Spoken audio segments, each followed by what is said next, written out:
president of the Portrait Historical Society and a director of the Battle of Rhode Island Association. I just want to welcome you here tonight to our talk in celebration of Black History Month. I'd like to introduce our speaker tonight. His name is Mr. John Dower. He's a public historian and past president of the Smith's Castle in North Kingstown, Rhode Island. Holds a master's in American history from Stony Brook University. He is a member of the National Council on Public History and the Organization of American Historians. His extensive research focuses on the First Rhode Island Regiment, also known as the Black Regiment, which fought in the American Revolutionary War. This unique military unit was composed of enslaved and freed men of color, offering a fascinating glimpse of the lesser known aspects of American history. Without further ado, John.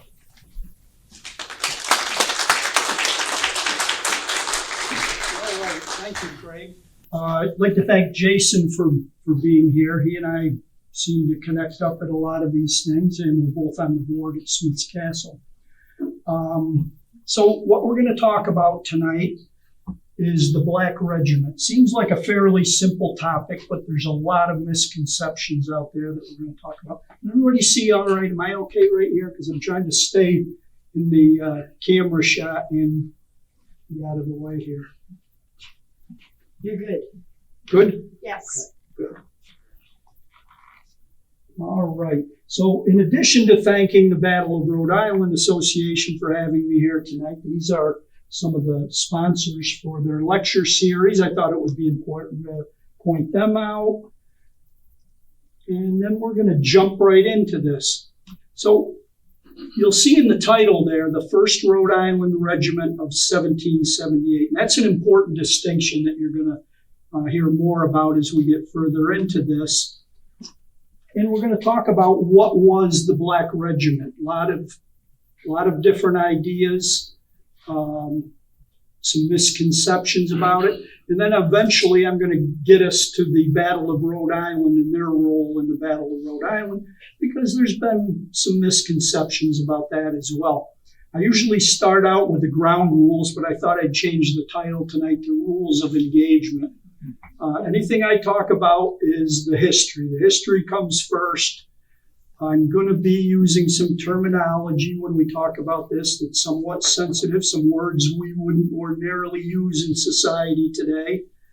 I'm going to make a serious attempt to use the words enslaved and enslaver. They're the preferred terminology today, but having studied the history of enslavement for several decades now, not the military history so much, more the political and social history, but I will, like most old historians, slip up and drop the word slave in occasionally. We're going to be talking about indigenous people. We're going to be talking about people of mixed race. This is a somewhat complicated history. And I'd ask you to save your questions until the end, because I can go off the tracks real easy, and next thing we know, the 11 o'clock news will be coming on. So if we can wait until the end, that would be best for everybody. So we all know this is Black History Month. Anybody in the crowd know what president it was that proclaimed February Black History Month? Gerald Ford. So it's actually been around quite a while, wasn't recognized by everybody. And I would imagine everybody in the room here today knows that history is a little bit under the microscope. And because of that, we need to get the history right. And that's part of why I'm here talking about the Black Regiment. The other reason I'm here is I have a book that I've been working on for a couple of years. And at the end, you'll hear about some distractions that have kept me from finishing that. But it's mostly done, but you'll hear more about that also. Like I said, many misconceptions still to this day. You can go on the internet today and find information about the Black Regiment that's incorrect. So I'm going to try and clear all of that up. So what was the so-called Black Regiment? Well, our story really starts in 1776 when the Continental Congress says, hey, Rhode Island, you got to supply us with 2 regiments of men. None of these states did a very good job. Anybody at all familiar with the story of the American Revolution knows that meeting these quotas was difficult the whole war. Rhode Island was having some issues. I'm going to give you a quick timeline of how we get to that two regiment quota. So Varnum's regiment in 1775, a month later, they give it a number designation, the 12th Continental Regiment. 1776, you got to give us 2 regiments, so they create the 9th. The 9th and 12th become the 9th and the 11th. Not sure why we needed to change 12 to 11, but somebody thought it was important. The 9th and the 11th, very important. January 1777, the 9th and the 11th become the 1st and the 2nd Rhode Island. They start using a designation of the state with the number. And this is really important for our story right now. In 1777, we have a 1st Rhode Island and a 2nd Rhode Island that are integrated. And I'll show you more of that in just a second. So these 2 men, the guy on the left, James Mitchell Varnum, everybody knows the guy on the right, they're trying to figure out how Rhode Island can meet their quota. The year before, that year in 1778, Varnum writes a letter to Washington, and in the letter he tells that it was suggested to him by his officers that this could happen. It is imagined that a battalion of Negroes can easily be raised there. Part of the problem here, and some historians have looked at it and said, Varnum never meant for enslaved men to be part of that. Well, I don't know whether that's true or not, because the word Negroes was commonly used by some people to refer specifically to people of African descent that were enslaved. Is that what Varnum meant? I don't know that we'll ever know. I haven't found anything that tells specifically if that's what he meant. But here's what they've been looking at.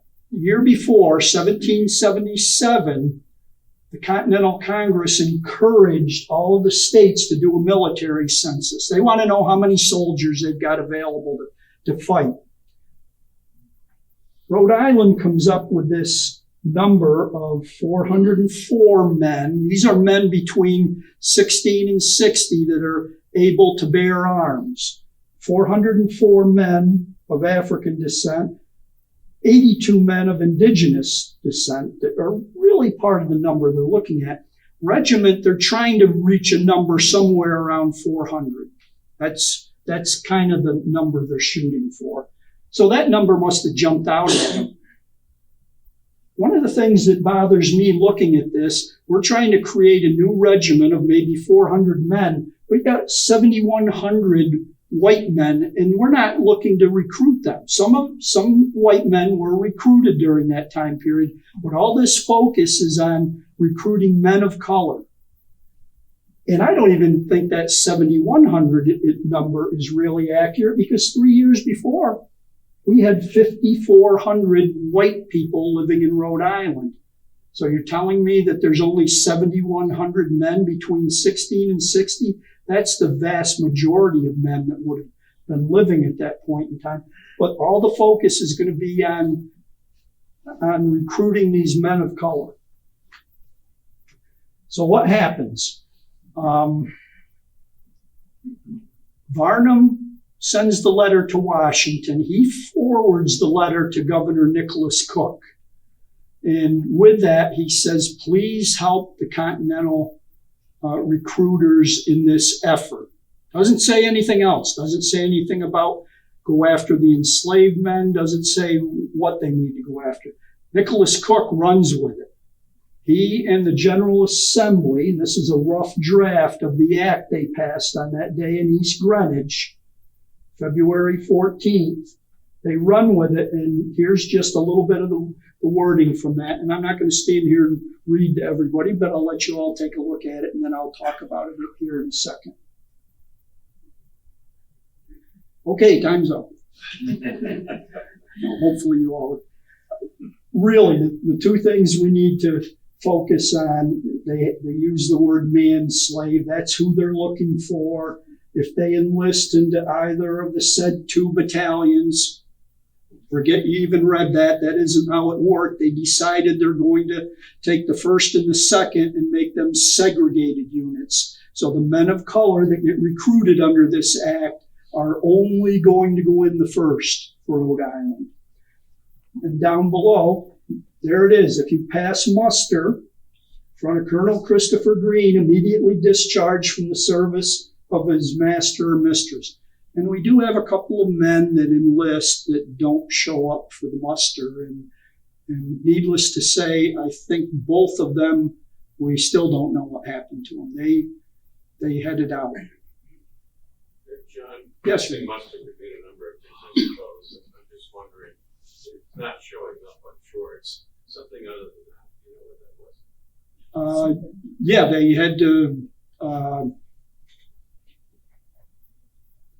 to be there with their guns, and they had to stand in front. They had to be reviewed by Colonel Christopher Green. So yeah, and that's what happened. They didn't. A couple of these men just didn't show up. Does that answer your question, Randy? Yeah, I guess so. I mean, just showing up, they just showed up and they were immediately discharged from service and they're now free. Yeah. Okay. Yeah. And different historians have looked at that in different lights. Some people write. Now, here's the rest of the story. If you were enslaved and you enlisted, you had to sign up for the duration of the war. If you didn't, then if they caught up with you, some men they caught up with and brought them back in, others they never found. So,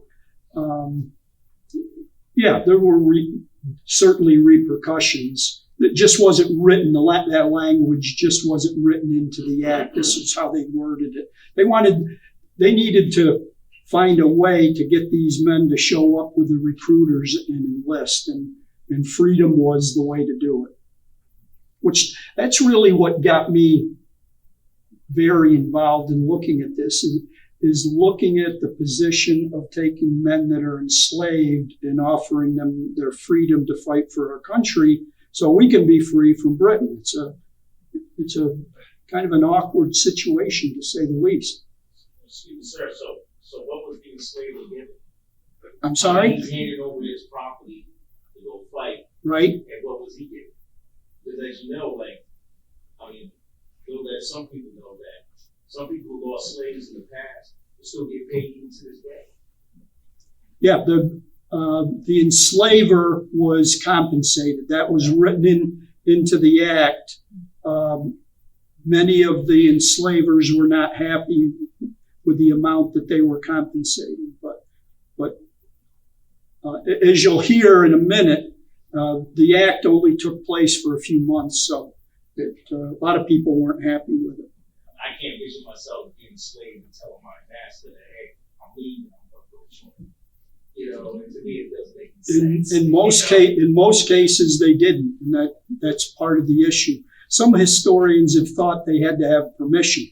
They didn't have to have permission. They had to have permission to leave the property. If they left the property of the enslaver, then it was a problem. But if they were sent into town to do something and ran into a recruiter, that's it. They were signed up, and that was the end of the story. They had gained their freedom once they got in front of Colonel Christopher Green. So this is a very important document associated with all of that. This is the General Treasurer's accounting list, and it has 88 entries. It's really 87. There's a duplicate in there, and it lists the enslaver's name, the enslaved man that signed up, and then the compensation that was given for the loss of property. And I hate using that word, but that's the way they viewed it, and that's the terminology they used. They wanted to be compensated for the loss of their property in various numbers depending on the age of the enslaved man and other factors. And I could do a whole talk on just that. There's a lot of very interesting parts about that. So 88 men is what's listed on there. There were really more. There's another record from the general treasurer that has additional names and some duplicates of these names, which would indicate to me that some people got compensated twice, but I don't think that would have happened. So there we are, 88 names.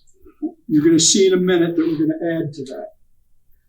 So what I did, you'll hear more about this, but I'm in the process of trying to finish up a book, and I wanted to know every man that went into this regiment. I wanted to know where they were from. I wanted to know their race, their age, if I could find it, all of that. So I have a data file with all of that. And then the old school part of me has told me that I need to also have 2,500 3x5 index cards to back all of this up.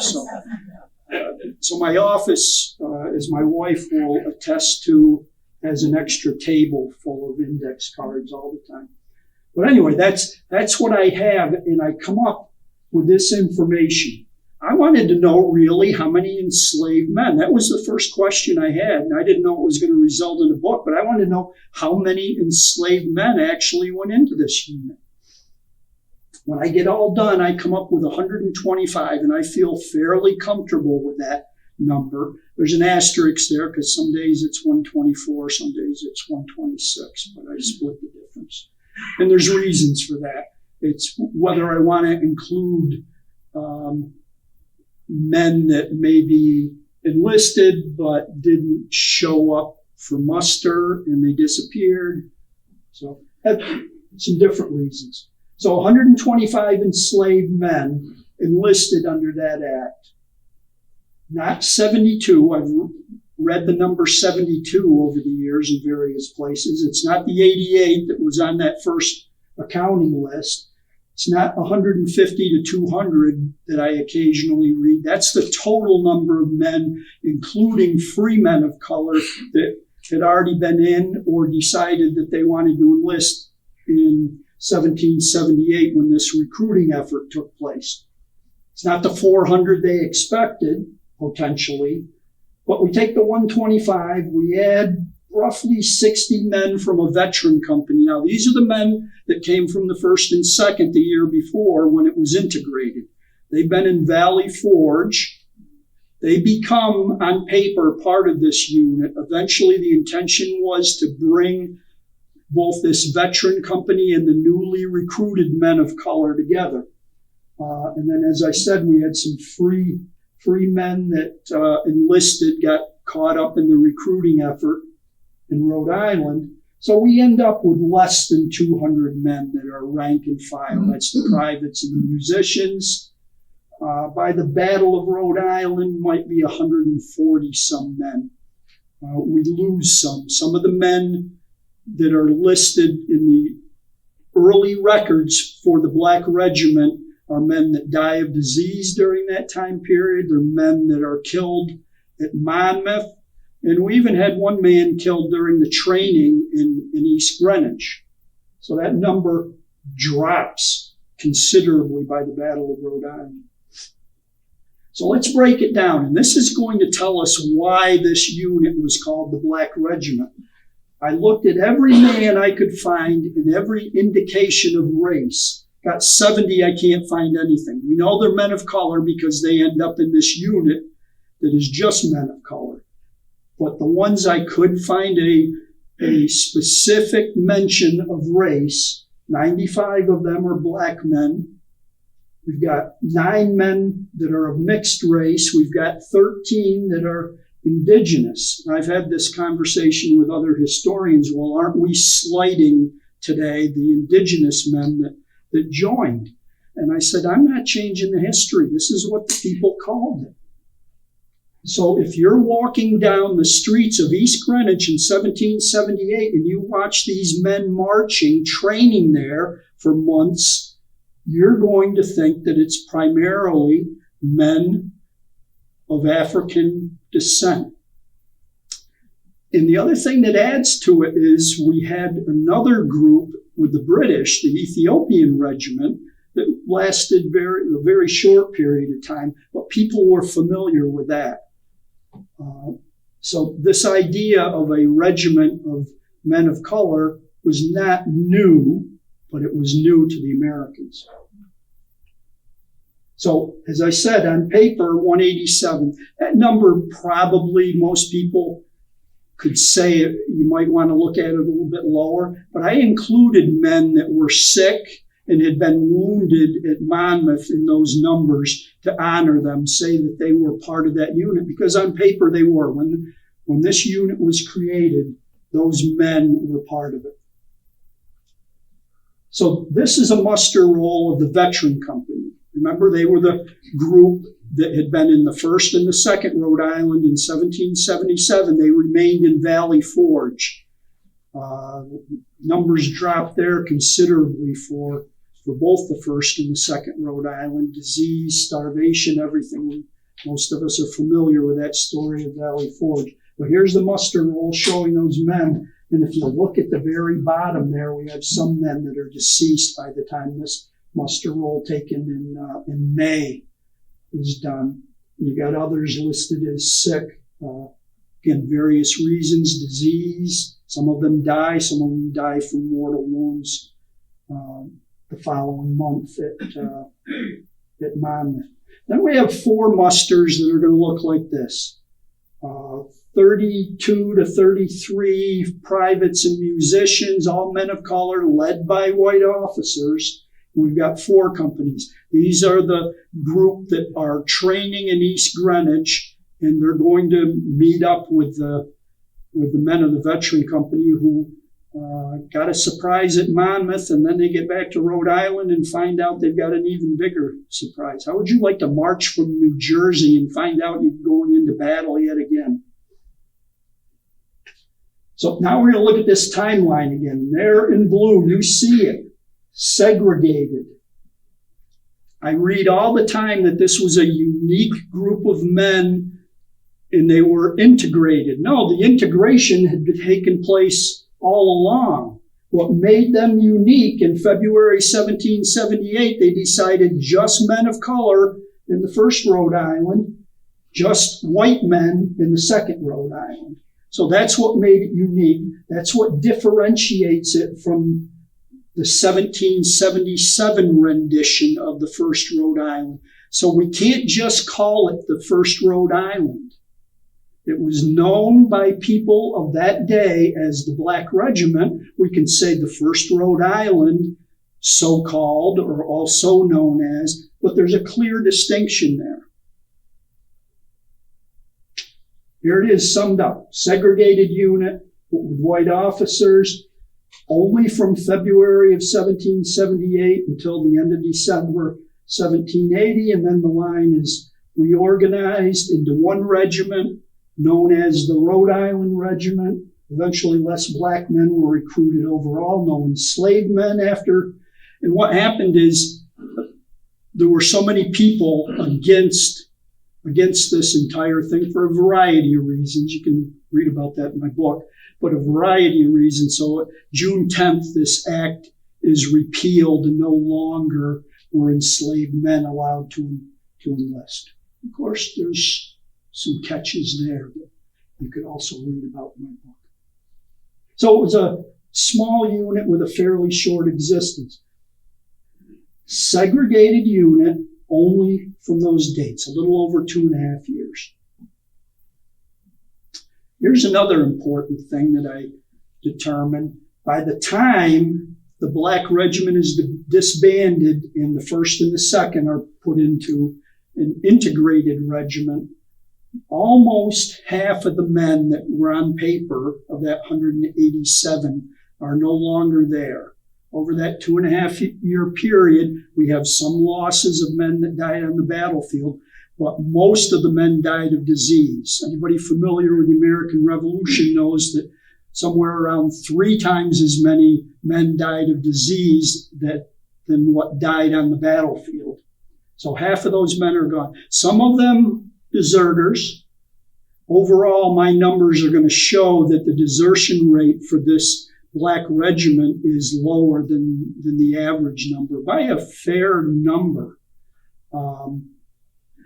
And then lastly, the good thing is the freemen that enlisted in 1777 had a choice to enlist for the duration of the war, like those of you familiar with Windsor Fry. Windsor Fry, he started in Boston and he stayed right through the whole thing.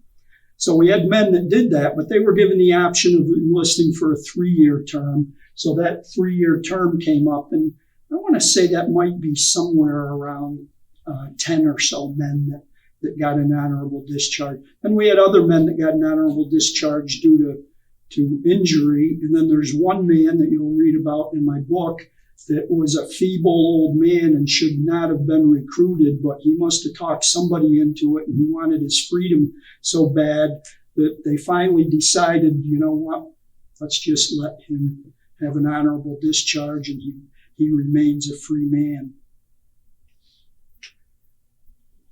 This is from a display at the Smithsonian Museum of African American Culture and History in Washington. I don't know if anybody here has been there. That is easily the best museum I have been to. I think it's got at least 5 floors, and they have terrific displays. They did it right. Somebody there got it right. They tell when the Black Regiment started and why it started.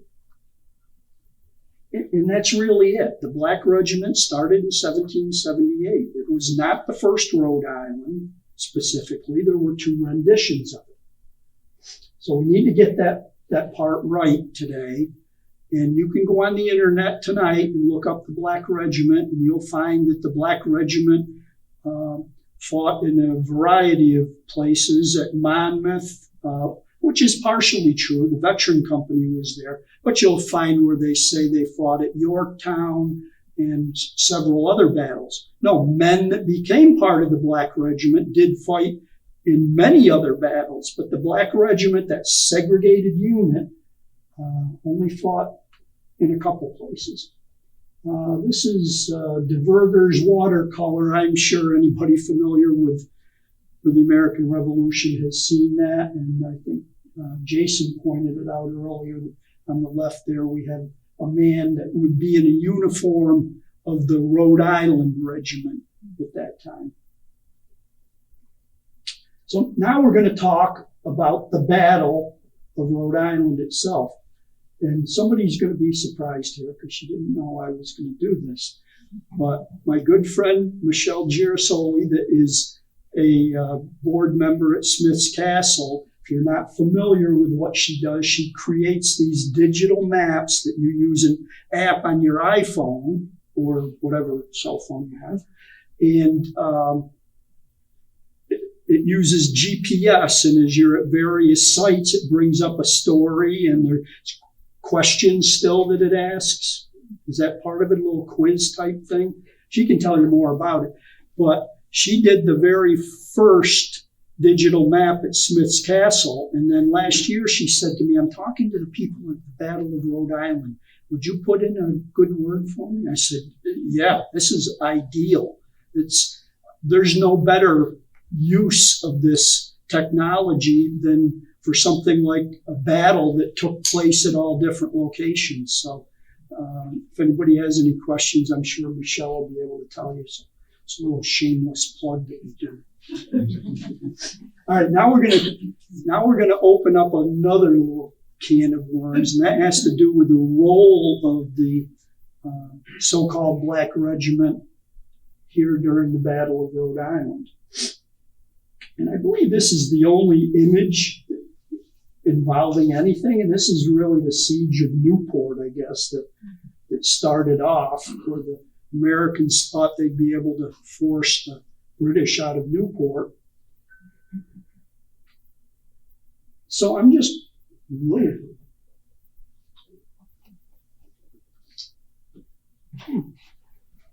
not sure what happened there. Are you plugged in? Yeah, we're still plugged in. It just skipped over. I heard a bell ring, which was weird. Yeah, it's probably my laptop decided. Now I got to back up. There you go. Okay. It doesn't like that. It doesn't like that. The statistics. Well, you know what? Just gonna have to read this a little bit. And it's not much. There it is. Okay, good. Don't breathe. So the Battle of Rhode Island was not an insignificant conflict, third biggest in New England. Anybody familiar with it knows that if the British and the Americans had really chosen to face off with each other, we would have seen a lot more casualties and it would have been a more significant conflict.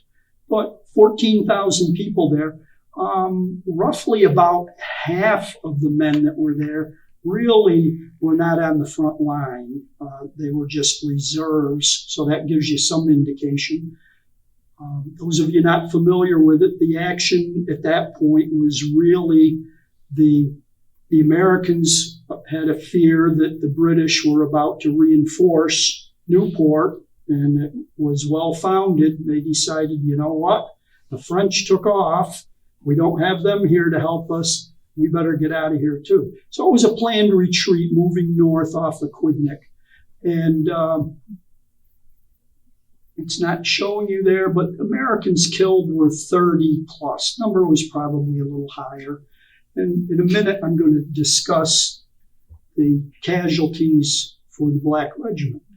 Now, hopefully that will show. This is kind of a romanticized, I think, slightly romanticized image of the men of the Black Regiment celebrating having done whatever it is I'm going to tell you about.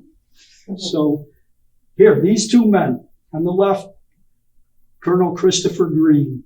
He's the guy that I believe put the bug in the ear of James Mitchell Varnum. He had many men fight under him, men of color, so he was familiar with the fact that they were equal to anybody on the battlefield. And he, I'm sure, is the protagonist for the Black Regiment. Varnum went along with it, no doubt. On the right, we have Major Samuel Ward. And on that day, August 29th, our man Christopher Green got a promotion for the day. They didn't have enough generals to go around, so he became a brigade commander that day. So Samuel Ward, and this story is going to play into everything in a minute. Samuel Ward became the man that was leading the Black Regiment that day. So I'm going to once again let everybody read that quick, and then I'm just going to throw in my 2 cents on it.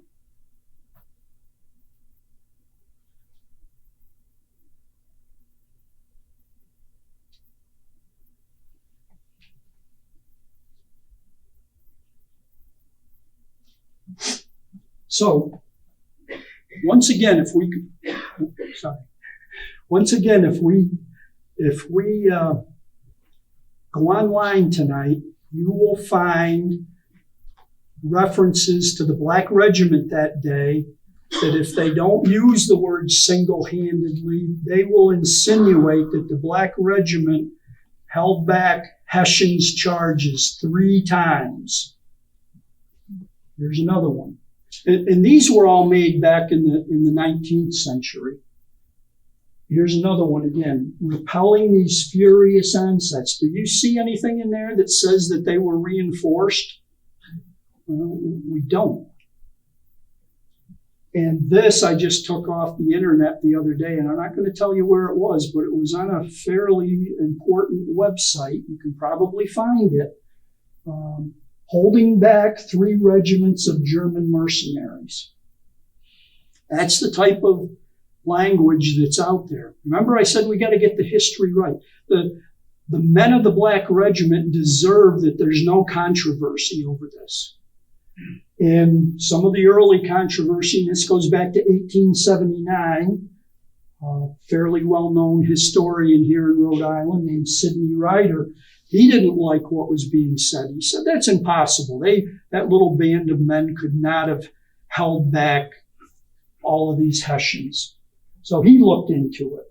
did a historical inquiry. What I find fault with is that he criticizes the Black Regiment in here instead of finding fault with the men that exaggerate the story. So here's what he says. The story about their having 3 times repulsed the Hessians cannot be true. And he's right, and I'm going to show you in just a minute. The end of his inquiry, our task is done, did not, as a class, prove themselves such excellent soldiers.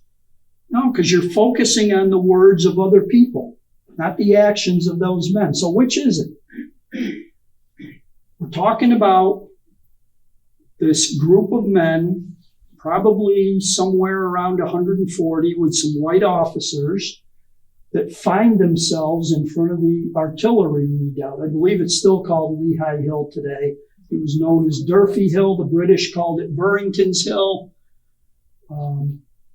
Little fortified spot on a pretty good piece of real estate that gave an advantage to anybody that held it that day.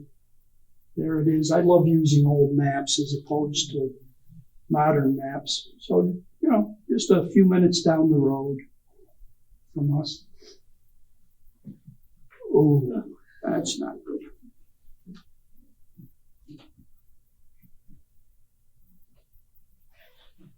Well, not sure why it's doing that. It's showing up on my laptop. Well, let's hope it stays there. Take a quick look at it. You'll see there's 4 regiments of Americans behind the hill. This little tiny regiment. The regiments behind there were more significant numbers in the 200s and in the low 300s, my recollection. In front, we have the Hessians that were marching up the West Road heading toward that redoubt. The estimates of the Hessians when they reached the Black Regiment, there we go, when they reached it, well, the Hessians totaled 1,800 men that day. Whether it was one regiment, which would have meant we were close to 400 men, or 2 regiments that got there at the same time, which would have meant about 800 men.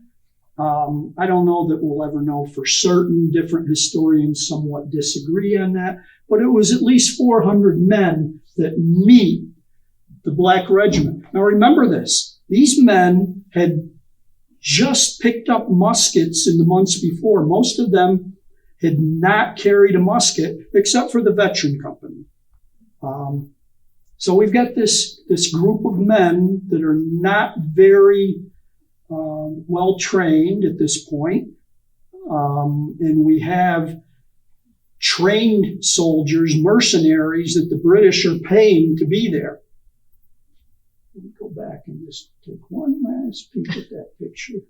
There you go. Keep that in mind. Other soldiers from both sides at other locations there that day. No question. All right. That's not coming up. There we go. I'm going to try to do this quick so it doesn't disappear. All right. Let me try one more time.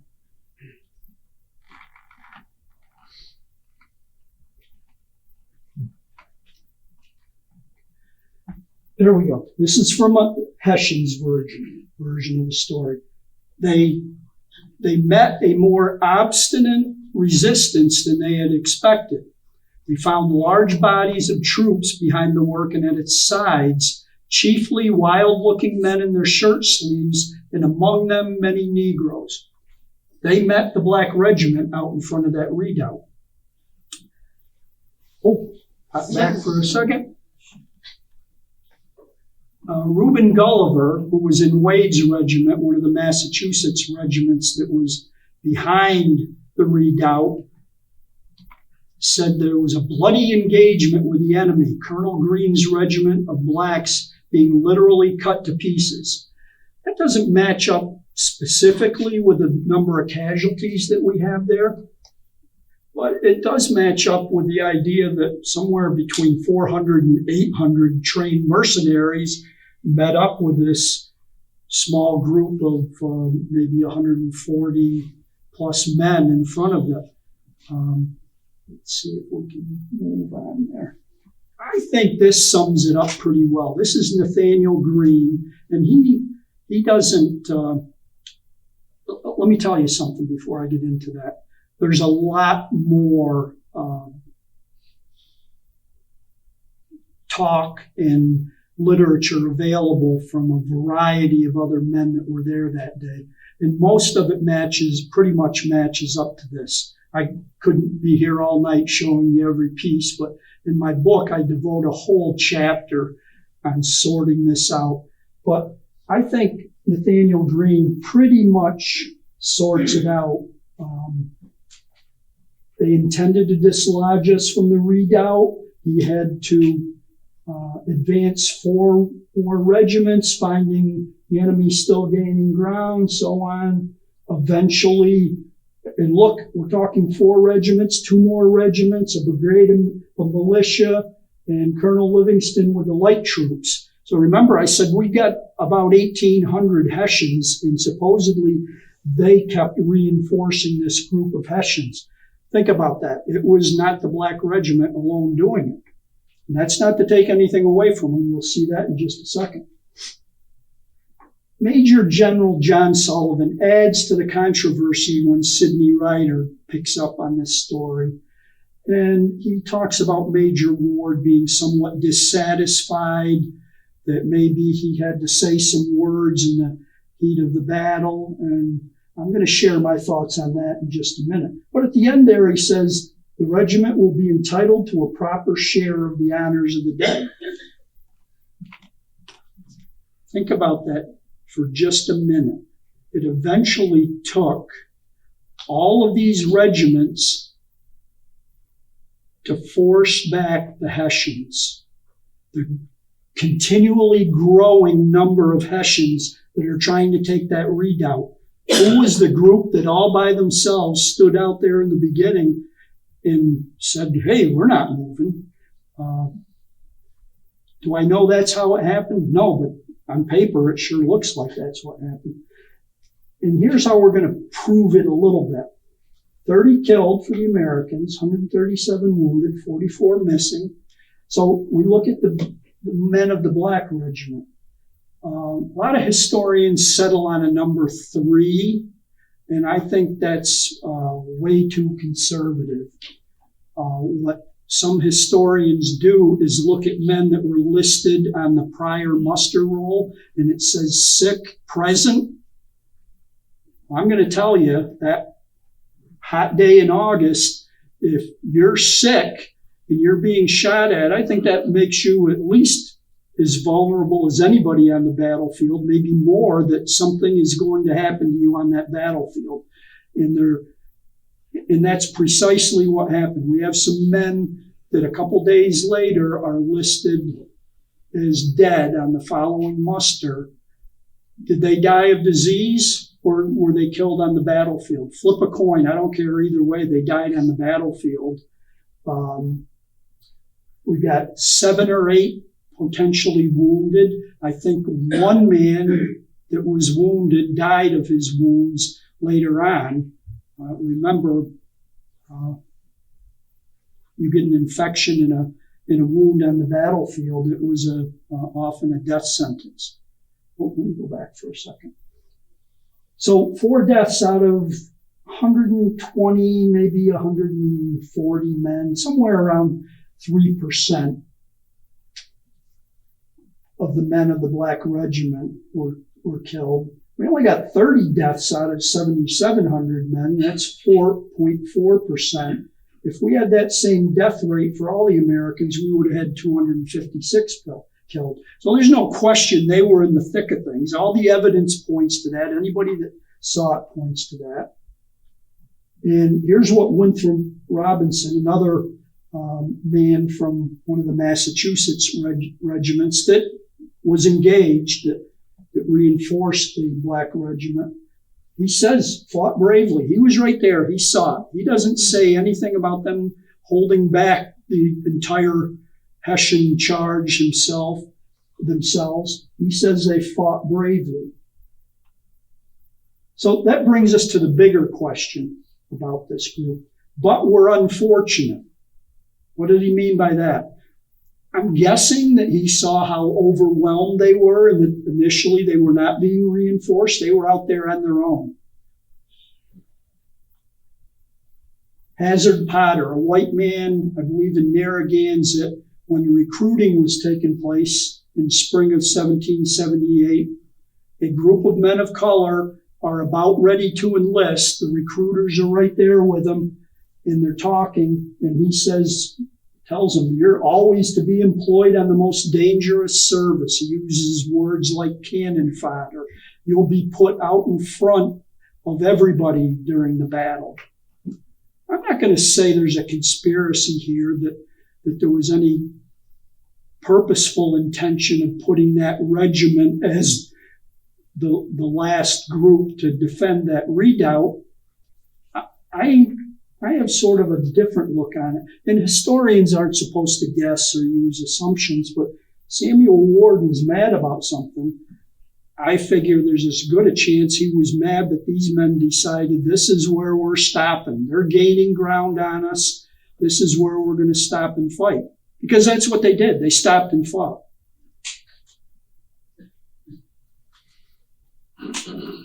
So just to summarize quickly, the Black Regiment, again, I told you before, the time period. Men of color led by white officers, segregated. During that time period, it was a segregated unit led by white officers. Never totaled more than 188 rank and file, meaning privates and musicians.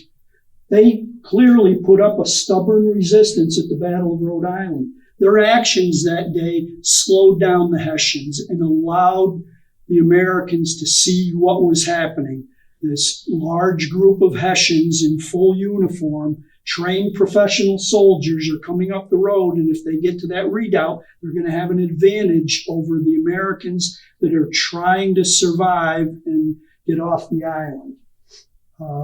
Heroes in every sense of the word. Did they repel the 3 charges on their own? No. But again, what they did speaks for itself that day. We don't need the exaggeration that we've seen over the years. We don't need that exaggeration today.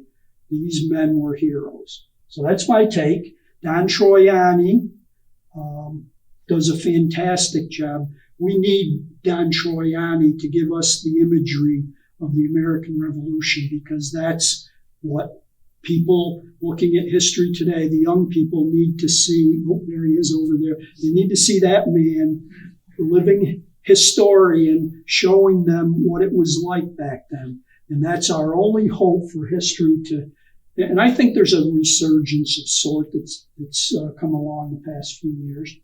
So that's the cover of my book. I hope to have it done at the end of this year. Good friend of mine, another fellow board member at Smith's Castle, did this watercolor. I said, can you do a picture for the cover of my book? And I think he nailed it. It's got that old folk art look to it. So I'm using it on the cover. So a lot of other good things. And all of this, when we get done, you're going to see how all this ties to the Black Revolution, or the Black Regiment, I'm sorry. East Greenwich, birthplace of the Black Regiment. Behind there is the town hall. The courthouse used to be there. And that's where the act to enlist the enslaved men was passed in East Greenwich. So as I'm looking at the research on this group of men from the beginning, everything is East Greenwich, East Greenwich. They mustered there. They met there to divide them up into companies. They trained there for weeks and weeks. They eventually guarded the shoreline along with the Kentish Guards and others from there down to North Kingstown. So, and there's our man Jason at Patriots Park. We recognize the Black Regiment there. We recognize the men of the Black Regiment at the Battle of Pines Bridge. They talk about the men that had been part of the Black Regiment, but several of us have thought that it's important that East Greenwich recognizes it. So Jason and I and some others are on a committee in East Greenwich, and we want a statue put right that front corner in front of the Varnum Armory, a bronze statue, and I think it's coming along pretty good. Wouldn't you say, Jason? Yeah, we're making some real progress. We've only been together for a few months. There's Don Troy on his picture, and I swiped this image off from the Varnum Armory website, and it shows 2 flags from the Rhode Island Regiment, 2 of only about 24 flags that survived the American Revolution, and they're in kind of rough shape. But the National Museum of the U.S. Army is restoring one, and the other one, Varnum is working on restoring it themselves. So that's a really good thing. This is something else that I got involved in through Varnum. The National Museum of the U.S. Army in Virginia is doing a whole exhibit about the 250th anniversary of the country, 250 of the Army. And in it, they're going to have a figure, a life-size figure of a man from the Black Regiment, and they asked me to do the research on it and determine who I thought it should be. And they gave me criteria that they wanted, and this man ended up being at the top of the list. He's a man named Cato Varnum. He was known as Cato Vernon. His enslaver was William Vernon in Newport. But somehow, and this is part of his story, somehow his name morphed into Varnum. So almost all the military records list him as Cato Varnum. And he had to have wanted that to happen because other men had their names changed at different times throughout the war. So that's the figure. $40,000 it's going to cost to have that life-size figure made.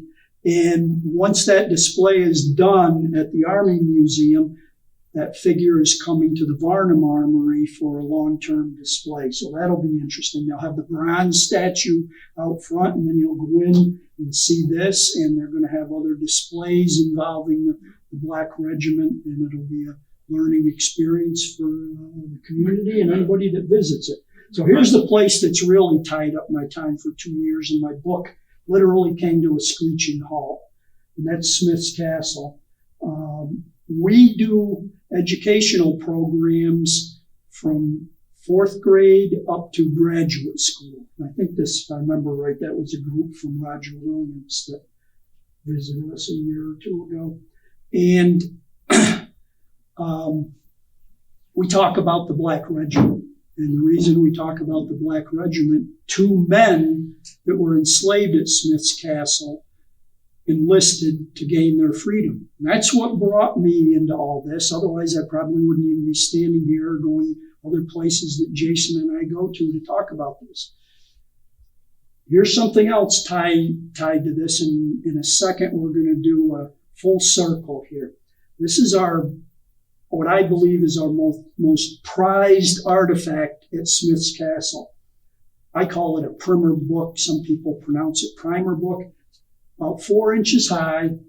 It's a book that was used by young people and children to learn to read and write, often on their own. And this book was put in a wall panel at Smith's Castle, covered over with lath and plaster for over 200 years. In 1951, when the association decided to make it into a historic house museum, they were restoring a room, and they pulled the lath and plaster off. They pull a panel back, and here's this book with some other metal items that enslaved people would have not been allowed to keep, including a knife and some other things. This book is not associated to the white children that lived there. The Updikes, they had tutors, and they had a library in the house that they could use. So there's no doubt this is associated to the enslaved people. It's got a crude leather cover that was put over it. So it had been there for over 2 centuries. I've talked to other people associated with our history, and nobody anywhere has anything like this. I find it to be a very emotional artifact to look at it and realize that people had to hide this book in order to try to learn to read and write. So that's half the story. The other half of the story is printed in 1736. The Quakers in Pennsylvania met that year in Philadelphia and commissioned 2,000 copies of it to be printed. Who might have been a young printer in Philadelphia that got the contract to print that? A guy named Benjamin Franklin printed it. So we're pretty excited to have it. Now we're going to go full circle here. Remember that first muster roll I showed you of the 4 almost identical sized companies of the enslaved men and some free men? That's it right there. And if we look very closely, Moses Updike is listed right there. He and Caesar Updike, and I can't prove it, but I think they may have potentially been father and son. There's some evidence that the age difference was that, and it was fairly common for relatives of all sorts to enlist. So the story about Moses is he enlisted in March. By December, when they're quartered up in Warren, he dies of disease. So he didn't last the full year of freedom, but obviously was pretty important to him. He was a young child living in the house at Smith's Castle at the time that book was placed inside the wall. So I would guess he would have been the type of child at that time that wanted to learn to read and write. But like most of these other men, and almost every document I find, it's an X where their signature is required. So he never got a chance. So that takes us full circle with the Black Regiment. That's a AI-generated image I did of Moses that I'm using in a lesson plan at Smith's Castle. If you want to hear more about the Primer book or Smith's Castle, we're on an episode of Treasures Inside the Museum, a great show produced by Rhode Island PBS. You can find it on their website or on YouTube. And I'd like to thank everyone for coming, and I'll gladly take any questions if you have any.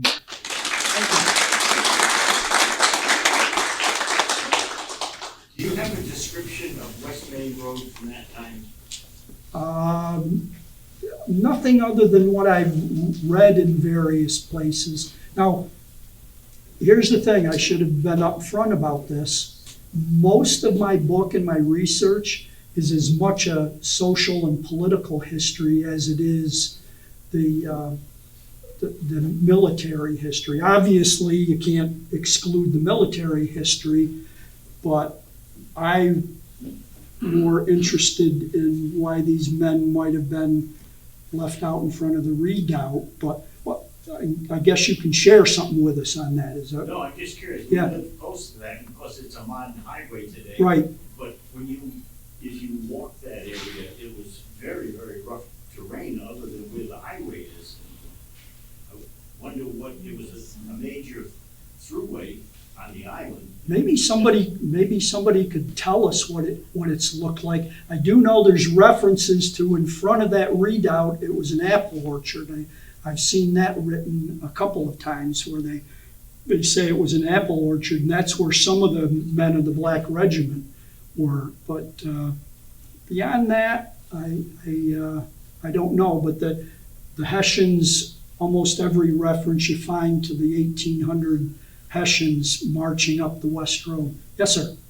Yeah, assuming after the Revolutionary War, all Hessians got some kind of benefit, or whatever they call Hessians benefits, then would the African American Black veterans, besides becoming free, get any or some or none of those benefits? That's a great question. They eventually got pensions, those that lived long enough. I think it was 35 years. Yeah, 1818 is when they began. I don't know if they received the money. I'd have to look at that again. 1818 or 1819, some of them. I think some in 1818 started to receive a pension. So but if you were a Black veteran, yep. Revolutionary War, you theoretically would receive some kind of pension. Yep, 35 years later. How many of them died? Probably Most, yeah. Because even if you were a young man, if you were 20 years old, but there is one story that I tell in the book where a black veteran, I don't remember if he lived long enough to begin receiving the pension himself. Right now, there's so many stories that I use, a lot of really interesting stories about all of these men, and some of them very sad. But one man married a much younger woman sometime prior to like 1806, 1807, much younger, and she was still receiving partial benefits from his pension by the middle of the 19th century, sometime around late 1840s, early 1850s. So very late in coming, and you had to prove that you were an invalid. And a lot of these men by that point in time were just living on the edge. Most of them didn't own property. If they were lucky, they had a white family that had been assisting them. In the case of Caesar Updike, and I know this happened in other instances, he was so poor that he went back to the Updike family that enslaved them and worked in exchange for food daily. So it was that difficult on those men. Yes, sir. So I'm trying to get this straight, but it seems that the Black Regiment trained in East Greenwich, Correct. and then once they were ready to fight, they were sent back to Aquidneck Island. Correct. And performed their duty in that battle. Yes. So, But you had the veteran company that had previously, and some of the men in the veteran company that were at Valley Forge while the recruiting effort took place, and then the men mustered in East Greenwich. Some of those men at Valley Forge had been including Windsor Fry. He had been at Boston, and there's actual documentation showing that he was in the Boston campaign. so all the black soldiers from Newport or Little Compton or whatever went to East Greenwich and trained. Yeah, the vast majority came from South Kingstown.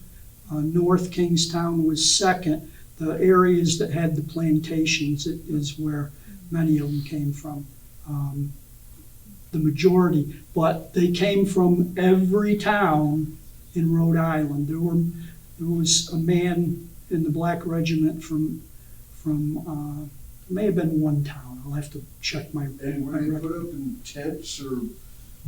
We think so. We've been trying to identify exactly where they trained in East Greenwich, and the only thing we can find is an old map from, I believe, the early 1800s that shows it's just identified as training and burial ground. And then there's other locations, they believe, because the Kentish Guards and several other militia groups trained in East Greenwich. So it was really a perfect place to bring these men to train. Yes, I sir. believe you said it was the third largest battle in New England, Yeah. the first two? Well, the Bunker Hill. That wasn't bigger. Huh? That wasn't larger. I guess it depends on. 2,000 against 1,000 militia. I think I'm talking in terms of casualties. I see. Yeah. Because like I said right up front, half of the men on both sides really didn't participate. The second one, do you remember? Well, lists that I see, they include Lexington and Concord as having more casualties than what we had Okay, here. I think McBurney in his book says this was the largest battle in New England. Yeah, Just for your information. number wise, there's no question Oh, all right. that but again, like I said, if their intention had been to really put up a fight on one side or the other that day, it would have been a much different story when we look at the casualties. But yeah, just looking at casualties, it's from what I've read, it's third. Yes, sir. Maybe it was the third slide. Somebody had talked about compensation behind. I don't know who it was when there was the enslaver, and there was the purchase. Like they got compensation. Oh, I couldn't see the numbers. I was too far back. What was the range of compensation for that? Well, the highest number was 120 pounds, which I think translates to about $400 at the time. The lowest number, and that was the man I told you where they recruited an elderly, feeble man, and that's kind of the description of him, 30 pounds. The vast majority of the numbers were 110 to 120.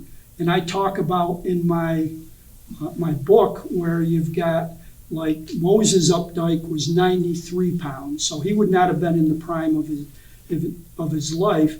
But what kind of negotiation took place between the owner and this committee that assigned a value to the men? What kind of conversation did they have where they had to negotiate and settle on 93 pounds? I'd love to have sat in and heard how that went down. But that was the number. Most of them were 120, some 110, some down to, I think there was a 60 in there too, but the vast majority of them were 110 to 120. Yes, Jason? I just wanted to bring up, so you saw that flag that the U.S. Army is conserving. That didn't cost Rhode Islanders anything. They came to us at the bottom, we worked with them, we got a law passed so we could do it. All the battle flags right now are in a museum in museum warehouse in Randolph in the State House. They're all sitting there in boxes. So we're able to get those two flags out to be looked at. The second flag, we're trying to conserve at the bottom, not costing the taxpayer any money. So hopefully we're gonna get those flags back there, I guess. Can you explain the significance of the flags for some I've seen it? Okay, so the flag that the U.S. Army has, the Black Regiment carried, that was their flag. The second flag that Rhode Island that we pulled out to look at is the one that they believe was towards the end of the war at Yorktown. Those two flags are from the Revolutionary War, and they're in that condition. But again, right now at Fort Belvoir in June, that's going to be on display. Actually, I meant the significance of the stars, and then the field looks just like a plain white field. If I saw that correctly, what is that? Is that a meaning? The flags with the regiment one. Yes. So the Rhode Island Regiment one was like that's on this table was the one that the Black Regiment carried. The other flag was the one basically was the original, I believe it's original second Rhode Island flag that they carried. The one that you see with the 13 stars of the 13 states. Which actually, I forgot what one of the politicians said that they believe that flag was actually really probably done even before the other flag of the Betsy Ross flag or whatever it says. That's like the original flag for us, so. Did you say there was a question that these men were at Yorktown? The regiment, segregated regiment, wasn't? It had been a combined. Well, you'll hear people say the Black Regiment fought at Yorktown. Black Regiment didn't exist as that version of the First Rhode Island. It had been disbanded.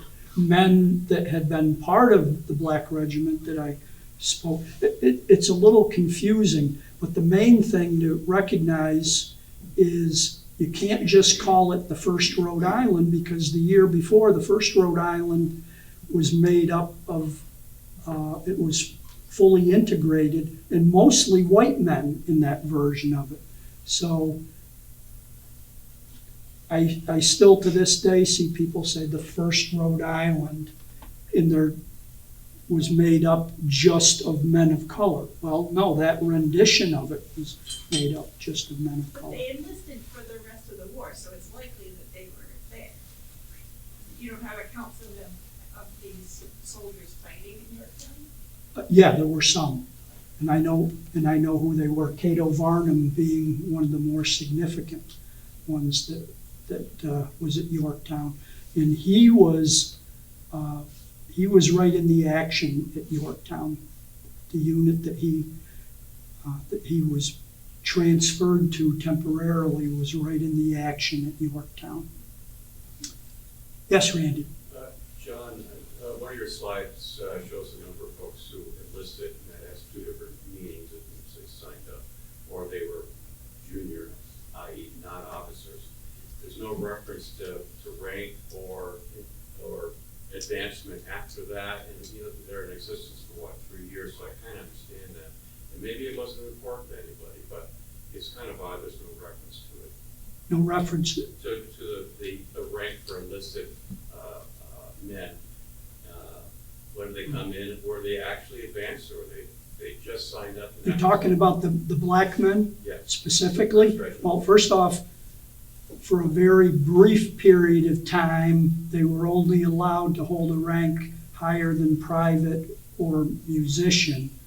And I believe there were 2 men that were promoted to corporal at a point in time when they didn't have enough men to go around, and that was for a very short period of time. So only these 2 that were temporarily promoted to corporal. I think one of them was reduced in rank due to a disciplinary issue. But that was as high as they potentially could get, and only 2 men managed to get that high. So it was,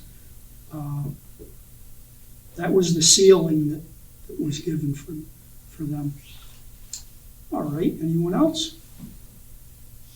Okay, I'd like to thank you all for coming, and before we leave, my man John wants to come up here and tell you about some things in New Bedford. Or you can stand there and do it. I just want to thank you first, John, for coming. Okay, thank you. Very much. Appreciate it.